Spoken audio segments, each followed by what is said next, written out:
తెలంగాణ మంత్రులు కొండా సురేఖ, సీతక్క వరంగల్లో జరిగిన ఓ ప్రైవేటు కార్యక్రమంలో ఆప్యాయంగా పలకరించుకున్నారు. ప్రైవేటు కార్యక్రమానికి వచ్చిన ఇద్దరు మంత్రులు ఒకరికొకరు పలకరించుకొని పక్కపక్కనే కూర్చొని నవ్వులు చిందించారు. ఇద్దరు మహిళా మంత్రుల మధ్య విభేదాలు కొనసాగుతున్నాయన్న నేపథ్యంలో వీరి నవ్వులు అందరినీ ఆశ్చర్యానికి గురిచేశాయి.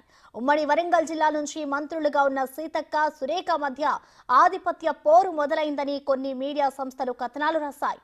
ఆ రూమర్స్ కు చెక్ పెట్టారు మంత్రులు. మేమిద్దరం అక్కా చెల్లెల్లా కలిసి ఉన్నాం, తప్పుడు ప్రచారాలతో విభేదాలు సృష్టించవద్దని విజ్ఞప్తి చేశారు.